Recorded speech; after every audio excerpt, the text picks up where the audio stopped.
Hi, beautiful people. My name is Just, and this is Just Talk. All right, so I'm getting on here because God told me it's time. It's time to share my story. And this is going to be a lot for me, but I'm obedient and understand why God wants me to share my story.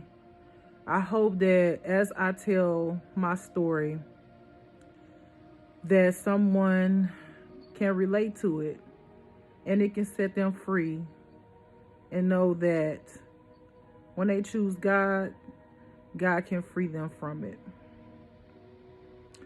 So the first part of my story, part one as I'm going to call it, is my childhood. So when I was a child, I was about maybe 4 years old. And at the time, my mom and my dad were together, and me and my siblings. And my dad was abusive. My dad was verbally and physically abusive to my mom. And I'm going to go into one part of my childhood to start because I feel like this is the most important part to start my story off with. So I can remember me and my siblings in the living room, and there was a show on. I don't know if it was Good Times, it was something, but something on that show just made me cry. I got sad. So I went to my mom's and dad's room for comfort because I was sad about whatever happened on the story. I can't remember specifically.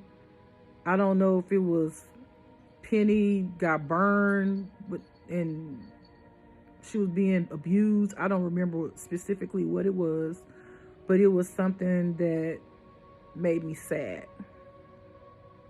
So I went into the room to get comfort from my parents.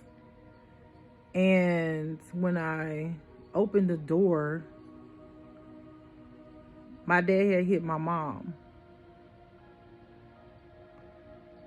And when my mom looked directly at me as a child, our eyes connected and I saw all of the pain and hurt and suffering in her eyes.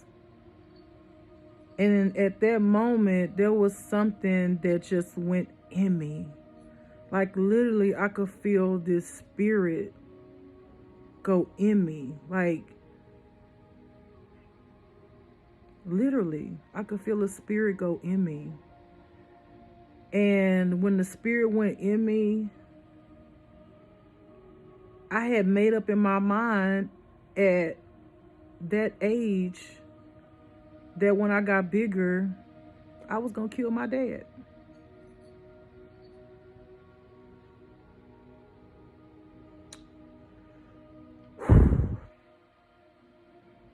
Because my mom was hurting so bad. And I just wanted the pain to stop. I just saw my mom as the most beautiful angel. So beautiful and so sweet and kind. And I knew I wasn't big enough to make it stop because I just felt like whatever was wrong with my dad that I didn't know at that time in that age, that he was causing problems in our family. And he was hurting my mom. And in that moment, it's like the spirit took over me and I just waited. I waited. In my mind, I said, when I'm big enough, I'm going to kill him. So I can stop the pain that was being caused in my family. And my siblings don't know this to this day. But God told me to share my story, and I'm being obedient. So as time went on, because my dad was being abusive to my mom, my uncles, my mom's side, came and got my mom and me and my siblings. And they let my dad know. Apparently, I heard about it when I was a little bit older, that the reason why my dad didn't come to where we were living at the time was because my uncles told him that if he set foot where we were, that they were going to kill him. And I didn't know this until I was older. And there was a part of me that respected that, right? Because it's almost like somebody was standing up or protecting us. And when we moved there,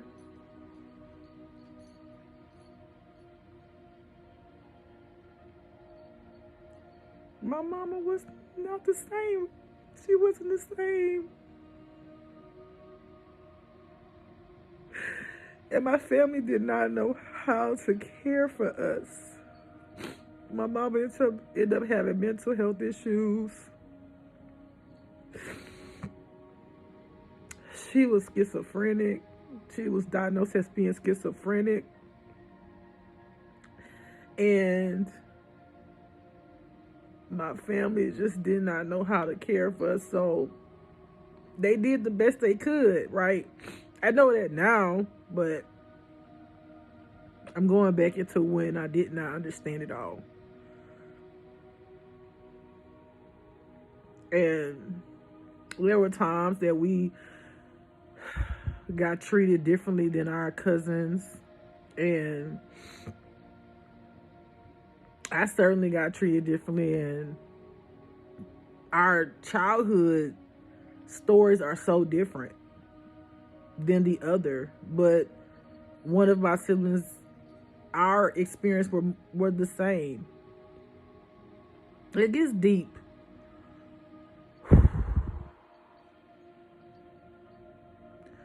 So as we were growing up and we were with my mom's side of the family, whom I love, this is not for you to judge anybody, no matter whom I talk about. This is not for you to judge. This is for me to help you with possibly something that you may have gone through that's relatable, so that you can understand that God can help you through it. Because I love my family no matter what. Just like I love my enemies. But I'm not gonna get ahead of myself. So as I was growing up as a child, it was so hard to talk to my mom, because her mind was gone at times. And I was a child that went with her to the mental hospital where they had to bring her to get on medication. And I was a child who would ride with her in the van when she had to go talk to a psychiatrist, but they wouldn't let me come in there. They would make me sit outside the door on a chair while she talked to them. And my mom was hurting so bad, I could just see all the pain. But like for years from that point on, it was like a repeating cycle of a thought in her mind. She just kept saying how bad my dad treated her, and how what he did to her, it hurt her, and she would just cry. She would pass out and she would be screaming. It was just a lot. And I'm not going to talk about my sibling story because this is my story. I'm not going to talk about their perspectives and what happened with them. We're going to talk about me. And as I was getting a little bit bigger, I was about maybe 7. I just didn't feel love. They did not know how to show me the love that I needed. And my mama, she reminded me that I looked like my dad all the time, which was a part of her that she hated. And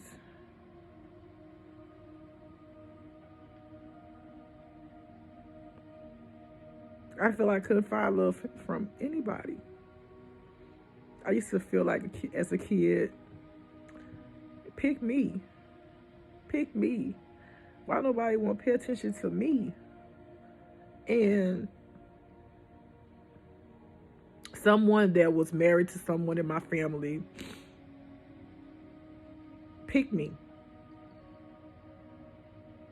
And manipulated me because they saw how my family treated me, and told me all the time that no one was gonna love me the way they loved me, and that my family didn't love me, and they showed it.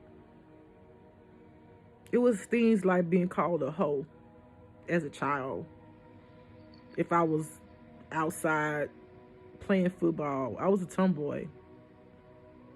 I didn't know about all of this stuff that, sex and stuff like that. Like, I wasn't focused on that. I can remember one time riding a bike, and the seat was loose on the bike, and the seat fell off, and I fell on the pipe part of it, and I was bleeding. And instead,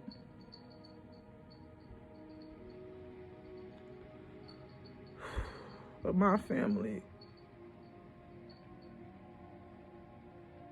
trying to help me, someone in my family said she probably didn't follow no bike. She probably did that because she was fucking. And I was only about 7 or 8 years old. I didn't even know what that meant. But I just saw the kindness and the unlove, being unloved. And this person took me under their wing, taught me how to drive when I got older, and was the first person who introduced me to weed, and it ended up making me go down on them.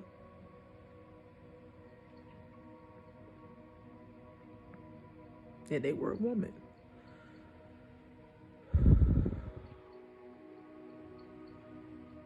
And I didn't know who to turn to. Because every time I would go to my mom,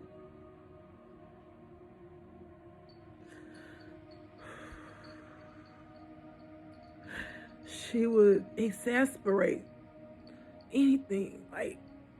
It would just be like, what's wrong? And I just got so scared because I felt like if I told her anything, that I was going to make her mental health be worse. I was going to cause more problems. I felt like she couldn't handle it. And did she even love me? That's how I felt.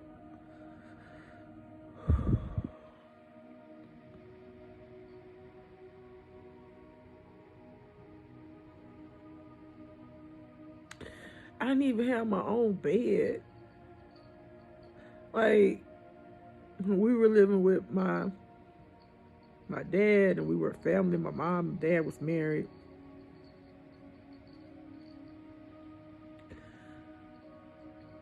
My siblings had a bunk bed, two bunk beds. That was theirs, and that was their room. I would either sleep with one of my siblings, or one of their bunk beds, or with my family, my father, my dad, and my mom. And when we moved, I still didn't have my own room. So I was always around the boys. Like, it was inevitable for me to be a tomboy. Like, I had my own space. But that went on for some time. And even like one time we went by one of my family members' friends' house, which was his wife at the time's brother. And he had a daughter my age, and we were friends. And I think I was about 8. I want to say about 8 or 9, or either maybe a little bit younger. I'm gonna say about 8 or 9. But when I go in my memory, I look like I was about maybe 7. So I don't know the exact age, but it was like around 7, 8, or 9. Couldn't be any older than that because I was still really little. And went over there to play with his daughter, my uncle's friend's daughter. And we were playing, and her dad came in there, and she went somewhere, and he started trying to touch me sexually. And I screamed. I said, "Don't touch me." And my uncle heard me, and he came in there, and they were fighting. And he said, "Don't you put your hands, what did you do to my niece? What did you do to my niece?" And then we left. And when we were in the truck, he made me feel like it was my fault. And I was like, what did I do? What did I do?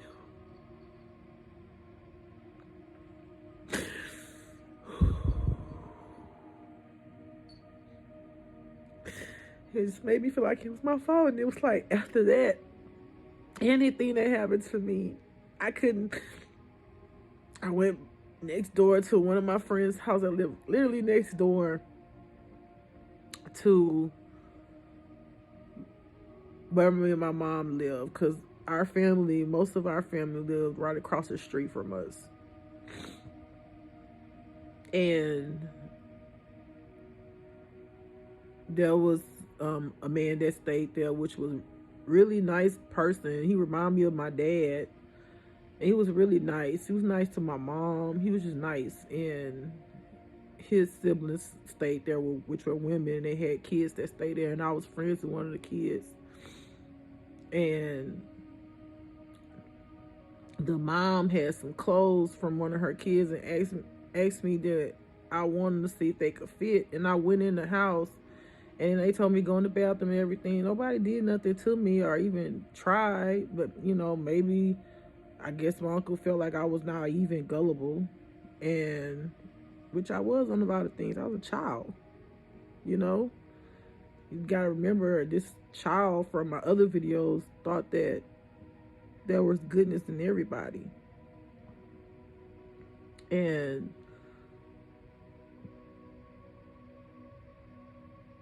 I went in there and I was trying the clothes on. There was something I kept.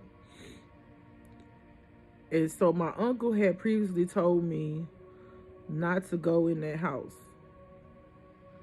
I did tell him I couldn't come in there, but it was a woman, so I was just like, she just had clothes for me, so I didn't think a big deal of it, being a kid, oh, she gonna give me some clothes and they want me to try it on. Like I said, nobody did me anything, but when I came out the house,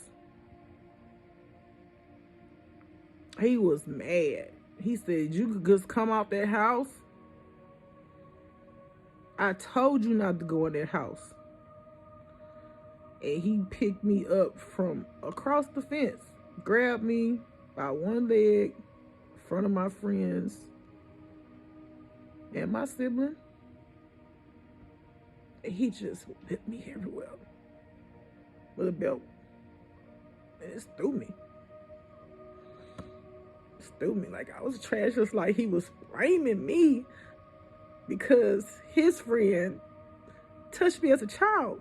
And anything that I did, any guys I went around, anything, like, he just blamed me as if like I'm the reason why he had to go off on his friend. I was a child. I was a child. I was a child.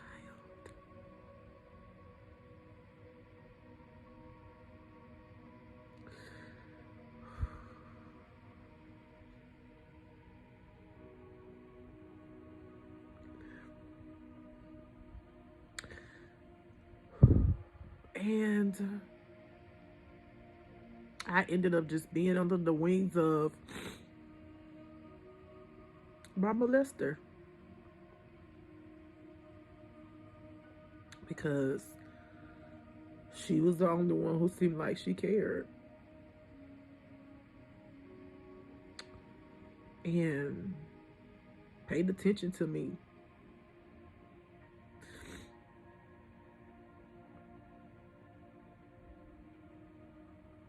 Showed me love, brought me to church. I was singing in the choir. I felt like there was some kind of relief. I was doing stuff where I felt good about it. Singing in the choir, learning how to sing, going to church, all the things that I felt like was supposed to be good stuff. That's good. I was so close to her. People thought something was off. And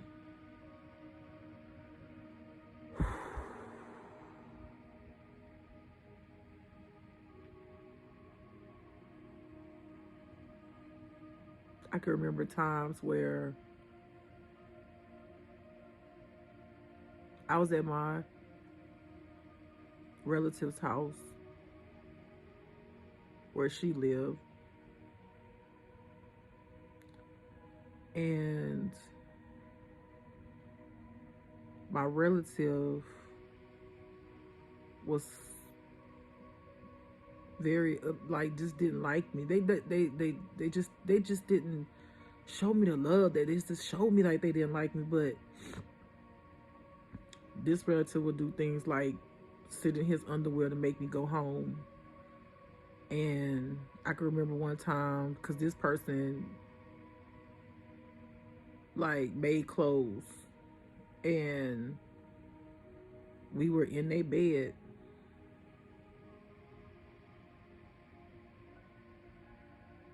having sex,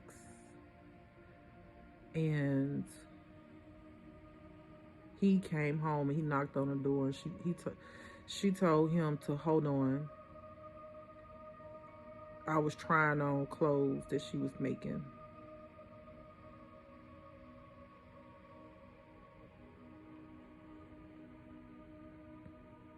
I don't blame her.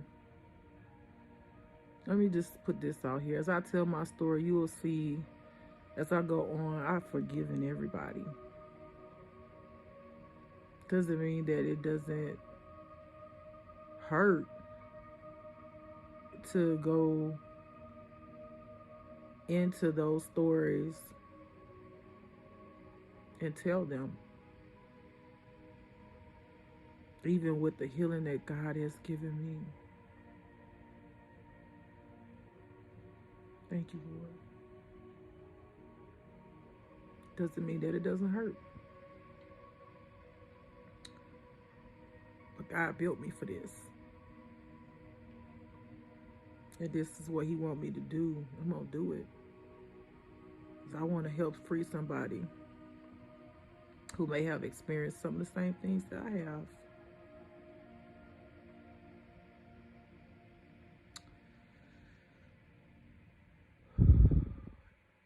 moving along with my education as a child,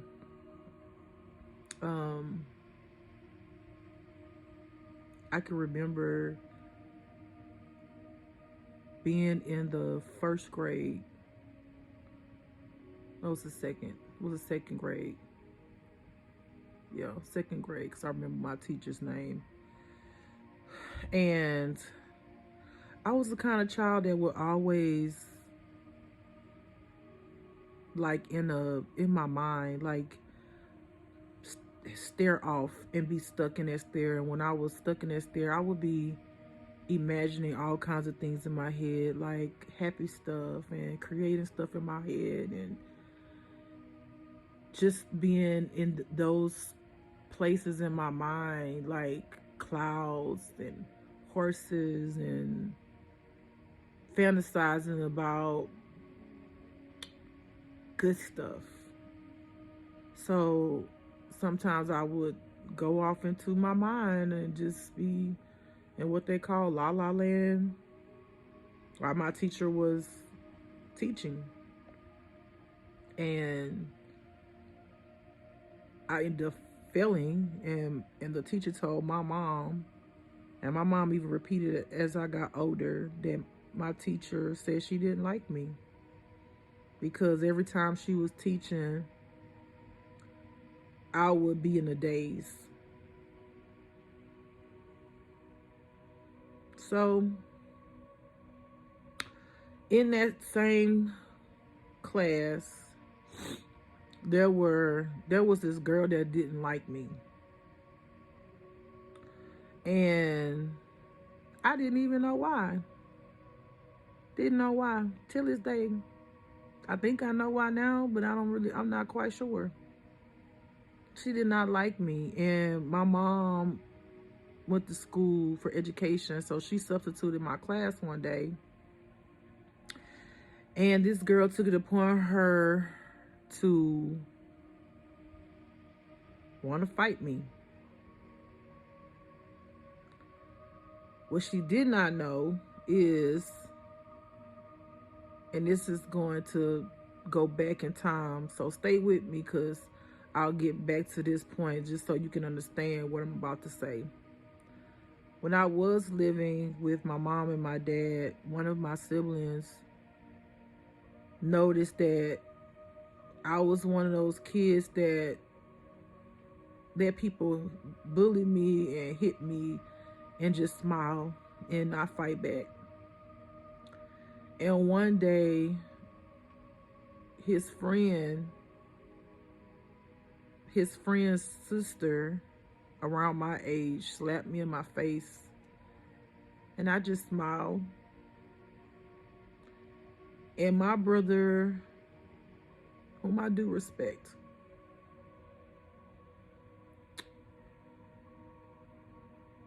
didn't like that.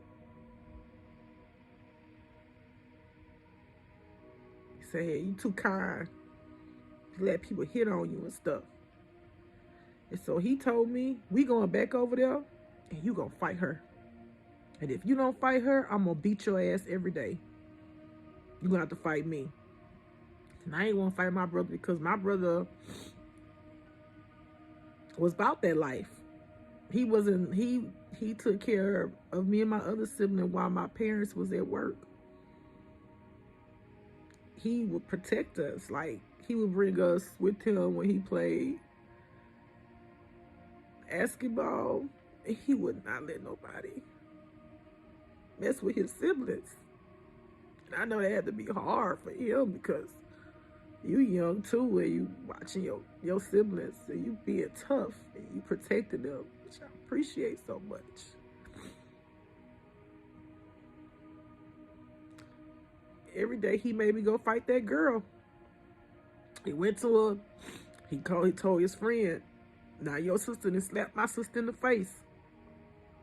And my sister ain't do her nothing. Now, we can go ahead and square up right now if you got a problem with what I'm about to say, but my sister gonna fight your sister every day. And you got a problem, we square up right now." Every day, my brother made me fight that girl until he felt like that was enough. I learned how to fight. But this is where it's all going to come into play. Remember what I said. That spirit went in me when I was a child. When I saw my mama being hit by my dad.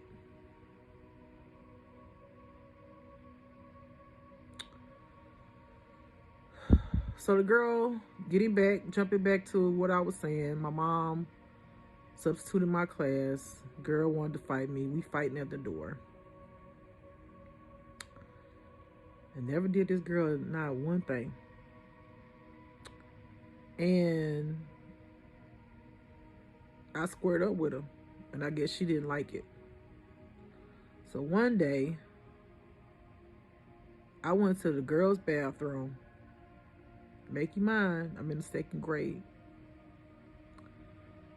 I went to the girls' bathroom, and when I went in there, I came out the bathroom stall. She was standing there, and then 2 other girls came out the stall. So I had 3 girls about to jump me.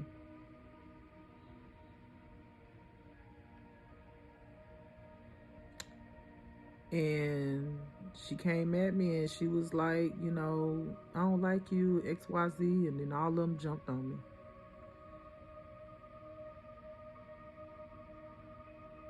You got to remember, this spirit went in me. I don't know how I took out 3 people, 3 girls. But when I came to, it was done. And I'm going to bring this part up for people who like in prison or who's done things where they say they blacked out. They don't know what they did. Like all they remember was this and that. And then when they came to, they had blood all over their hands and stuff like that. Let me tell you what that is. When you black out and you don't remember what happened, the devil then took over every part of you. That dark side, that trauma that I talk about on my other videos, and that devil fighting your battle. And the innocence of you, the light, it's sitting back and it don't even know what's going on. You don't even have a recollection of what happened. But people say, I blacked out, I didn't mean to do it, I don't know what happened, I just remember that they did this and they did that. And then I just remember when I came to, I had a knife in my hand or whatever.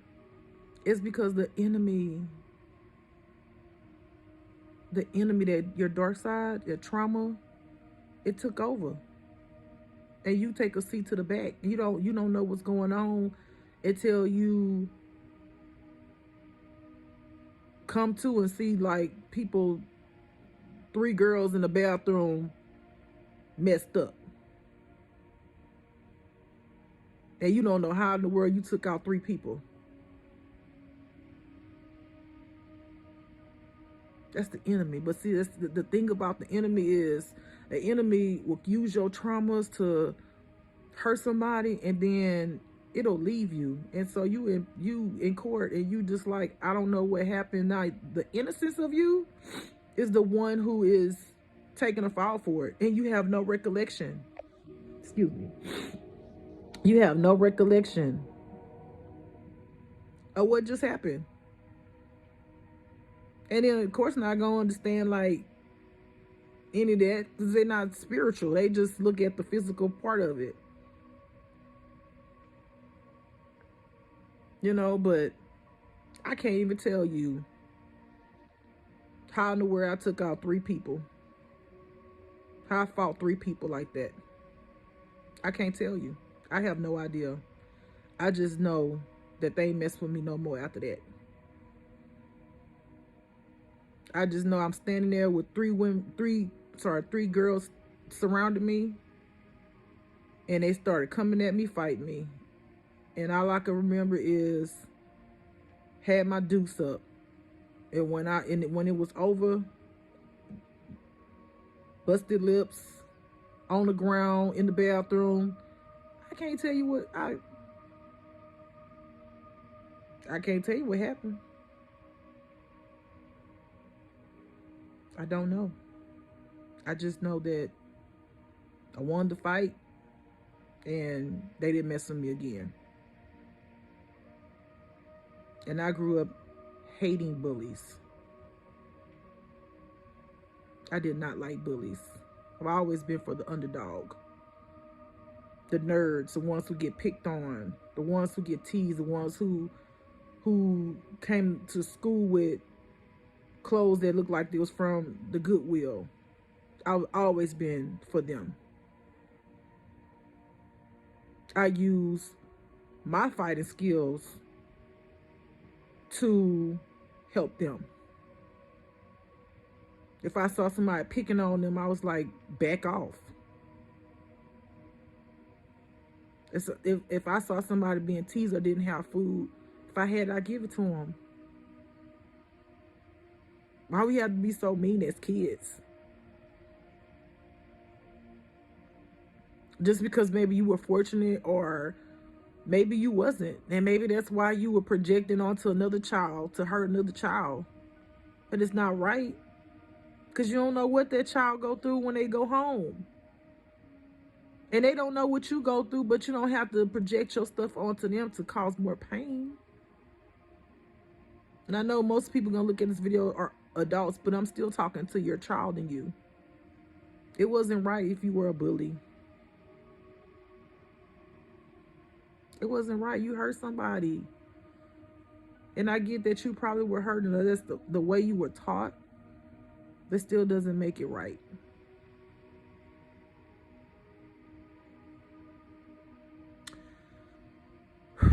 So that is part 1. That was my childhood. And there were more things that I was experienced as a child.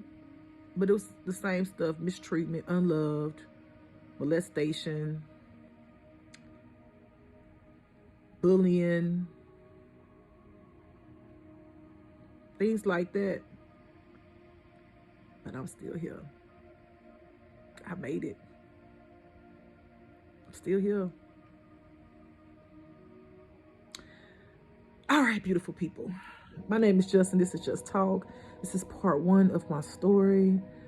I will continue with another part of my story as we go along, so that you can get to know me and I can possibly help you overcome through my story to where I am now at 47, and show you how God worked in my life.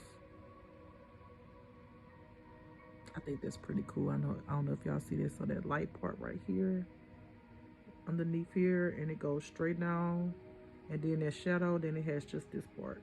Do y'all see that? Like a cross. It's light. See these 2 spaces? It's dark under here, but there's a light. And it goes straight down, and then it has this light part. That's beautiful. Whew. God is with me, baby. God is with me. Thank you, Lord. All right, so I'm gonna end this part of my story, part 1. I hope y'all have a beautiful, blessed day, afternoon, night. My name is Just, and this is Just Talk. I have a beautiful, blessed night. Bye.